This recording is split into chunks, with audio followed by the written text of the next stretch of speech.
And a small town mayor charged in a deadly crash. His case now in the hands of a jury. We're going to be walking you through the closing arguments as we still wait for that verdict. And that's where we're going to begin tonight at 6, folks. The jury is still deliberating at this hour in the trial of a Buchanan mayor, Anthony A.J. Scott.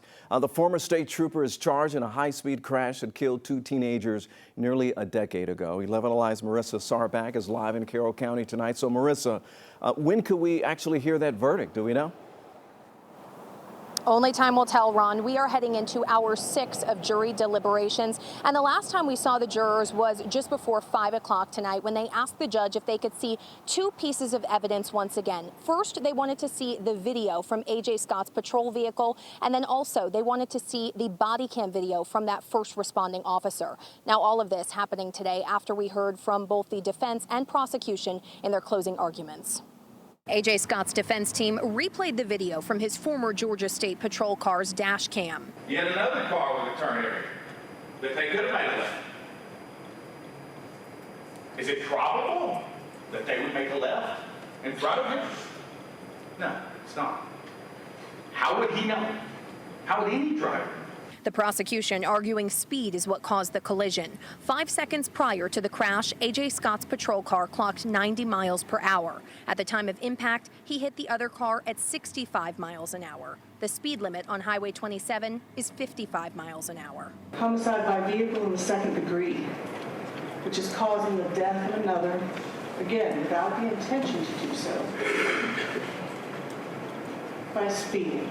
Scott is facing the following charges: 2 counts of second-degree vehicular homicide and serious injury by vehicle, as well as speeding and reckless driving for this September 2015 crash that killed 17-year-old Kylie Lindsay and 16-year-old Isabella Chinchilla. 2 others were injured. We spoke with Kylie Lindsay's mom, Kelly, after closing arguments, while the families wait for a decision. Today went pretty well, and we're ready to put this to rest, for this all be over for all of our families. The last time we heard from the jury, again, just before 5 o'clock, they did have a message for the judge that she relayed to everyone. They said, quote, "We anticipate continued deliberations." Now, the judge also said she typically does not give the jury a timeline as to when they need to finish up and break for the day, so the ball is in their court. We'll be here until they make that decision and come to a unanimous verdict. Reporting live outside Carroll County Superior Court tonight, Marissa Sarback, 11 Alive News. Okay, Marissa, thank you. Thank you for being on top of this story. Now, folks, this really puts it into perspective. This retrial is now years in the making. The DeKalb County DA's office is prosecuting the case after a judge declared a mistrial back in 2019. Now, at the time, the judge said that the Carroll County DA's office withheld evidence from the defense. Right now on 11 Alive Plus, you can watch the full closing arguments from this trial and catch up on the testimony from Scott and a survivor of that crash. Just download 11 Alive Plus on your TV and start streaming that for free.